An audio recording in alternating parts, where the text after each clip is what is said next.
মানুষ কল্পনায় কি চিন্তা করে আসলে নিজের জীবনকে গঠন করতে পারে না। এবং এই জন্য দেখবেন যে নাটক দেখে ভালো হয়ে গেছে, no one in this world. Cinema দেখে ভালো হয়ে গেছে, নো। গান শুনে ভালো হয়ে গেছে, কনসার্টে গিয়ে ভালো হয়ে গেছে।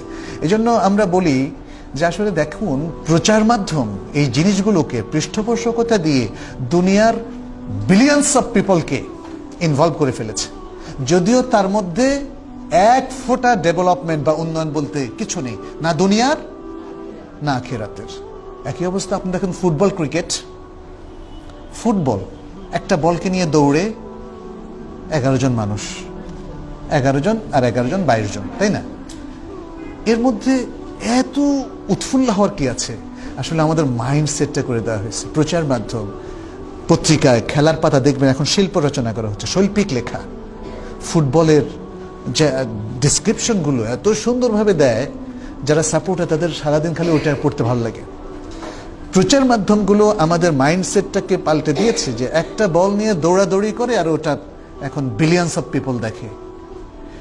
আর প্রচার মাধ্যমগুলো এখন নামাজের সমালোচনা করে, কোরবানির সমালোচনা করে, সিয়ামের সমালোচনা করে, যেগুলোর মধ্যে আমাদের দিনেরও কল্যাণ, দুনিয়ারও কল্যাণ, আখিরাতের কল্যাণ, সেগুলো এখন অনেক প্রচার মাধ্যম নেগেটিভলি দেখানোর কারণে আজকের অনেক শিক্ষিত মানুষ মনে করে দত্তরি এই সমস্ত ধর্মকর্মের কোনো প্রয়োজন নেই। অথচ ধর্মকর্মই তো মানুষকে মানুষে পরিণত করে। খেলাধুলা মানুষকে ফ্যানাটিক করে। বিশ্ববিখ্যাত সব প্লেয়াররা আপনি দেখেন, tennis player, cricket player, football player, এরা কিন্তু শরীরে মাদক গ্রহণ করে। এমনকি দৌড়ে যারা, সবাই তো, কে না করে বলেন তো? ওই জগৎটা হলো অন্যায় অশ্লীলতার জগৎ। শুধু প্রচার মাধ্যমে এগুলোকে মানে উঠিয়ে দিয়েছে, মানুষকে ক্রেজ, মানুষের মধ্যে ক্রেজ সৃষ্টি করেছে, ক্রেজি করে ফেলেছে। ক্রিকেট খেয়াল করেন, লং টাইম 5 ঘন্টা ক্রিকেট দেখার কি কারণ থাকতে পারে? যদি আপনার মাইন্ডসেট না থাকে যে হ্যাঁ ক্রিকেট, আরে ওই কে কত উইকেট নিল, কত রান নিল, কি করলো, এগুলোকে যদি আপনি মনে করেন যে আপনার স্বপ্ন, আপনার চিন্তা ভাবনা, আপনার সবকিছু, এই মাইন্ডসেট হলে ডিজাস্টার ছাড়ার কিছু নেই। কিন্তু আমাকে বলেন তো, আমি ধরেন গত 100 বছরের ক্রিকেটের ইতিহাস মুখস্থ করলাম, কি লাভটা হলো আমাকে বলেন? এটা কি কোনো জ্ঞান? এই জ্ঞান দিয়ে কি দেশের উন্নতি হবে? এই জ্ঞান দিয়ে কি জগতের উন্নতি হবে? নিজেরও তো হবে না। আপনি ক্রিকেটের এত খুঁটিনাটি জানলেন, but what is the benefit? তাই না?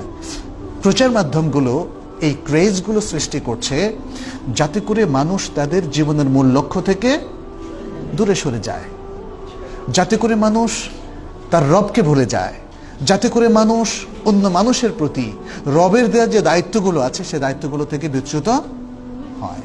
অতএব আমাদেরকে দিনদারির প্রতি গুরুত্ব আরোপ করতে হবে। এবং আমরা পরিবারভুক্ত যারা আছি, বিশেষ করে প্রথমেই স্বামী এবং স্ত্রী, বাবা এবং মা, একে যেন অন্যকে আমরা হেল্প করি। আমরা যেন সামান্য কারণে অভিমান এত বেশি না করি যে আজকের অভিমান টানতে টানতে 10 বছর টানলাম। এটা কিন্তু হয় না। আপনি আজকের রাগারাগি, আজকের অভিমানটা আজকের মধ্যেই কবর দিয়ে ফেলা উচিত। তাহলে কিন্তু আমাদের জন্য কল্যাণ। যত দ্রুত আমরা ফ্রি হতে পারবো, যত দ্রুত একে অন্যের কল্যাণ কামনা করতে পারবো, ততই আমাদের পরিবার সুন্দর হবে।